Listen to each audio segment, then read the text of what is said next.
Pertama, jahitan kia. Jahitan kia digunakan untuk memulakan dan mematikan jahitan. Jahitan ini juga digunakan sebagai jahitan tetap dan menjahit bahagian kelim yang meretas serta menggantikan jahitan mesin. Langkah-langkah untuk menjahit jahitan kia. Okey, pertama kita akan mulakan daripada atas. Daripada atas A dan keluar pada B.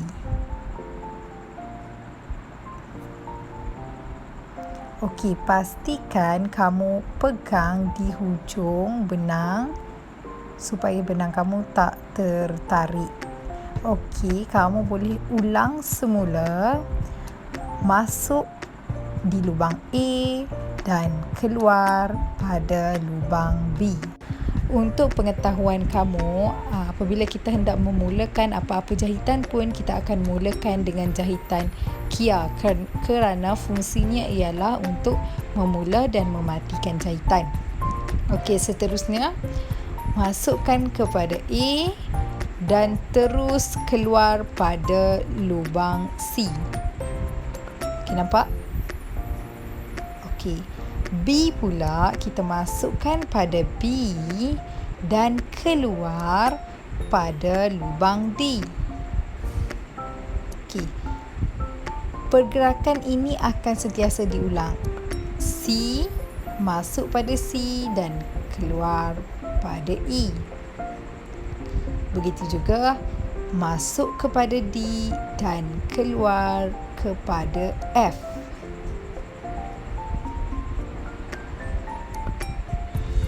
Okey, seterusnya daripada E kita masukkan dan kita keluarkan kepada G. F kita masuk dan keluar pada H. Sama je langkahnya. Okey, G masuk dan keluar pada I dan seterusnya. Kamu boleh tengok. Okey, sama sahaja pergerakannya. Pastikan kamu lakukan dengan baik nanti.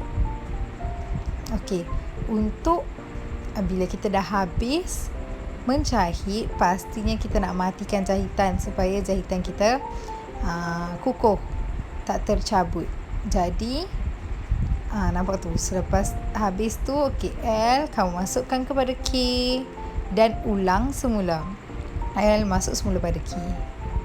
Okey, jadi dah siap jahitan kia kita. Potong. Okey, dah siap. Jahitan jelujur halus digunakan sebagai jahitan tetap. Jahitan jelujur halus digunakan untuk membuat kedutan atau sulaman pada fabrik. Jahitan ini juga digunakan untuk membaiki kelepet yang meretas.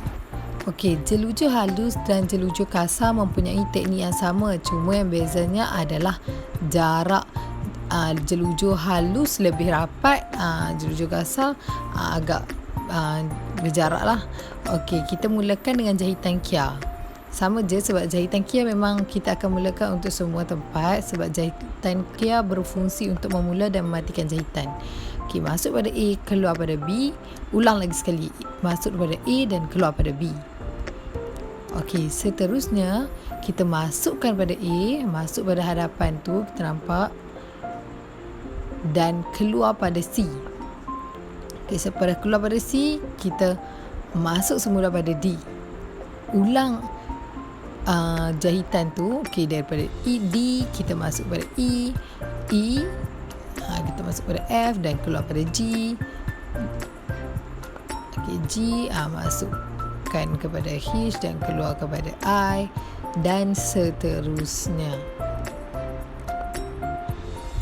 Okey, apabila benang kita dah habis ataupun sudah sampai kepada lubang yang terakhir, kita perlulah matikan kita punya jahitan supaya jahitan kita kukuh dan tak terkeluarlah. Matikan guna jahitan kia juga. Okey, tadi habis dekat N, masuk balik dekat M, ulang lagi sekali daripada M. Okey, pergi kepada N lagi sekali. Okey, dah siap jeruju halus kita. Okey, cuma nampak berjarak sikit sebab cikgu tebuk lubang agak jauh. Tapi di atas fabrik akan nampak rapat lah. Jahitan jeluju kasar digunakan sebagai jahitan sementara untuk menetapkan kedudukan dua atau lebih fabrik semasa menjahit. Okey, kita mulakan jahitan jeluju kasar dengan permulaannya ialah jahitan kia, masukkan pada A dan keluar pada B, serta ulang semula masuk daripada A dan keluar pada B.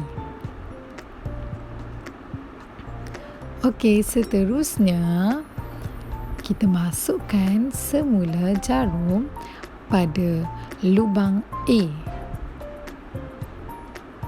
Masuk di hadapan tau, bukan dari belakang. Okey, masuk dari hadapan A dan keluar pada D. Okey, seterusnya kita jarak selang satu. E kita tak masukkan, kita teruskan kepada F. Okey, untuk jeluju kasar kita memang akan selang satu. Okey, nampak tu selang pada G. Okey, daripada H kita masuk kepada J, selang I.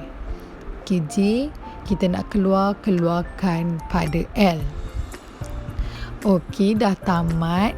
Okey, bila dah tamat, di hujung tu kita akan buat jahitan kia. Okey, disebabkan cikgu punya kertas ni kecil, jadi cepatlah habis kan. Nampak ni. Nampak tak berjarak? Itulah perbezaannya dengan jahitan jeluju halus. Kalau jeluju halus tadi, kita tak perlukan jarak yang lebih besar lah. Okey, dia lebih rapat berbanding jeluju kasar. Okey, disebabkan kertas cikgu kecil je, jadi habis cepatlah. Tapi kalau kita gunakan pada fabrik, kita buat sehingga fabrik kita habis atau sehingga setakat mana kita mahukan. Okey, dah selesai jeluju kasar. Nampak tak dia punya perbezaan dan jaraknya.